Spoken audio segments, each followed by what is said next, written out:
Whenever you're ready. Old-fashioned, slow-rising sponge dough. 2 never frozen, 100% beef patties. American cheese, crisp onion, hand-leaf lettuce, vine-ripe tomato, and that signature spread. That's what a hamburger's all about. This last year, In-N-Out Burger celebrated its 70th anniversary. That's 70 years of selling burgers, or what we like to call smiles, to our customers. Now, as a manager at In-N-Out Burger, I have the unique opportunity to dive a little bit deeper into the history of In-N-Out by having the chance to talk to some people who have been there from the beginning.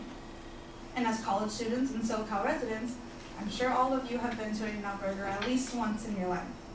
Today, I want to enlighten you on the process it took to create the infamous In-N-Out and what's kept it successful to this day by sharing with you details about the beginning of the company, additions and changes that have come along the way, and what is to happen in the future. Now, every major company starts as an idea or a dream. In-N-Out Burger started off in the mind of Harry and Esther Snyder. On October 22nd, 1948, they opened up their first burger stand, and this is a replica of that burger stand. That stand no longer actually exists. The 10 freeway is where it used to be, but nonetheless, we have recreated it exactly the same how it was back then. On their first day, they sold a whopping 48 burgers. Yeah, you wouldn't think it'd be very successful, but that didn't change Harry's mindset. He was still set to put himself apart and focus on his quality. Now, there were a few ways in which he was able to set himself apart, one of which being this little box right here, the two-way speaker. In-N-Out is accredited as being the first company in California to use a two-way speaker. And the reason why Harry wanted to do it was because he wanted to find a way that customers can order from the comfort of their car, and he could stay in the comfort of his stand without using car hops. He also was very particular when it came to the quality of the products that he used. Now, every morning he would wake up early, driving all the way from Baldwin Park to LA to pick up the best produce he could possibly find from the local farmers markets. He would hand select the tomatoes, lettuce, onions, and potatoes used that day. He also got a little bit of a reputation with the local meat department, Pacific Meats. He would go to them every day and pick out the finest cuts of beef. We use the same cuts today from the chuck section of the cow. And a lot of that area is used in like really nice steaks. So the butchers always thought he was a little wild for grinding that really good meat up just for hamburgers. But he was set, and he earned the nickname Hamburger Harry from them. But as success mounted, there were bound to be some necessary changes. In order to keep up with demand while maintaining his high standards, Harry had to implement changes, some of them intentional and some of them by chance. I'm going to start off by telling you about the intentional changes, most of them coming from the corporate side of things. So in 1973, we opened up our first warehouse. As some of you may know, In-N-Out only opens up locations as long as a store is within 500 miles of a warehouse. That's for quality purposes because we don't freeze anything. We also started opening up other departments. We call them support departments. We have a tech department, a maintenance department, landscaping.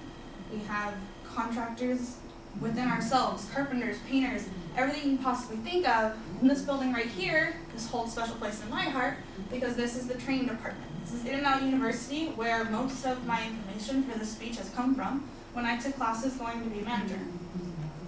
This building right here opened up in 1984, and it's actually the same location where Harry and Esther Snyder's house used to be.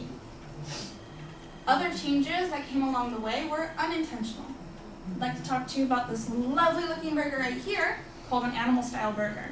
Now, the story behind an animal style burger I learned when I was in classes. I talked to Bob Lang Sr., who was one of the first associates that ever worked for In-N-Out, and he told me the story of the animal style burger and why it got its name. Now, Chuck Pappas was another associate who worked for In-N-Out Burger, and he liked to make his burgers with fried mustard, pickle, extra spread, and grilled onion. As you guys know, that is an animal style burger today. Now, at the same time, there were a lot of guys who liked to hang out in the parking lots with their cars. And the associates used to call them animals because they were loud and rowdy. One of those guys came up and was like, "Hey, what's that? I want one of those. How do I order that?" And instead of explaining to him how to order it long term with the fried mustard and the pickle and the extra spread, he's like, "You know what? Just call it animal style and would know what you're talking about.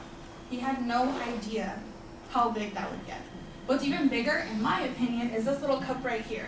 This hot cocoa cup represents the first change on the In-N-Out menu in over 40 years. While the support department and menu have experienced change, there's still more to come. The success at In-N-Out is expanding even further. And I'm going to tell you a little about what is to come and what's not to come. So what is to come, obviously we want to open up more stores.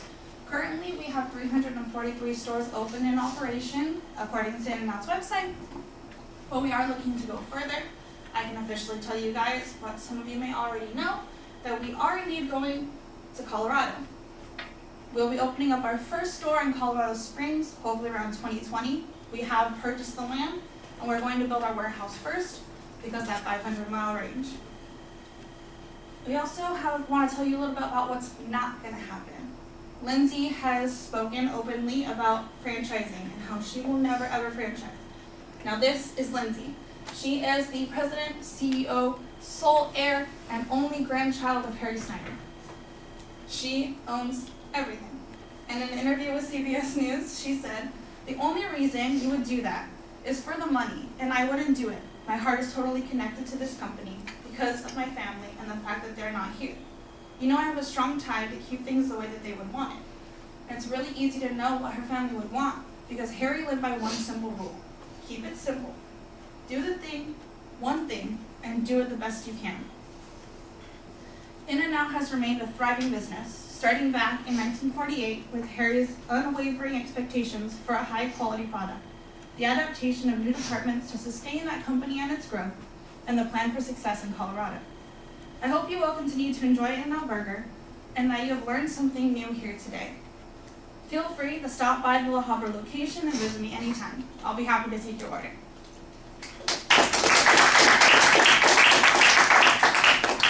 Oh, I don't want this.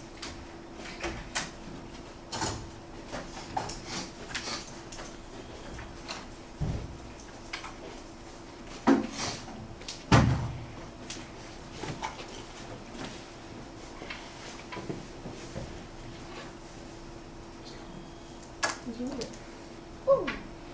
I skipped some stuff.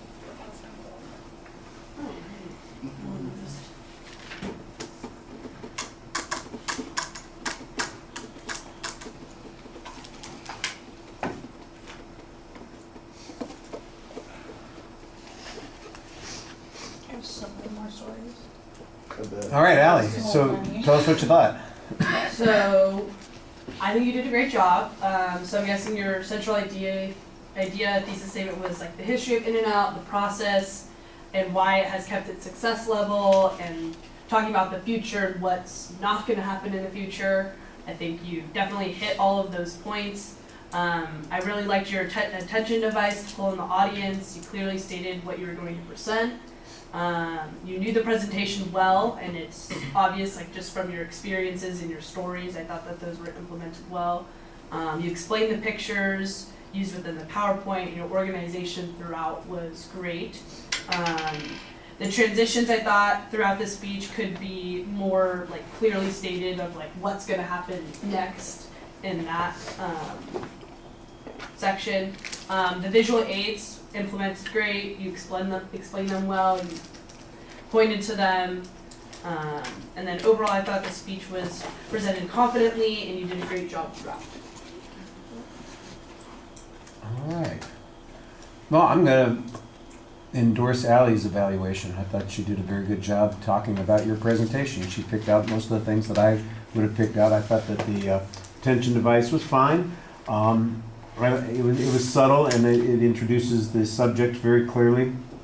There's a very clear statement of what the purpose is and an excellent preview. I thought you had a terrific transition from the opening into the first point. I would agree maybe the transitions on the second and the third point needed to be a little bit more distinctive, but we could tell where you were at each of those points because you usually had a visual reference to go along with it, and the subject had changed enough so that we know exactly where you are. I like the fact that you have references that you are explaining, here's the person that works for the company that I talked to that told me this story. When I was at the In-N-Out University, we had this discussion. I thought you introduced that material very effectively in the presentation. Excuse me. And then the visuals are solid. I like the early pictures of the founder and the first stand, or at least the replica of the first stand. I thought that worked pretty well. Some of the other ones they work fine. There's nothing wrong with them at all. They do a very good job.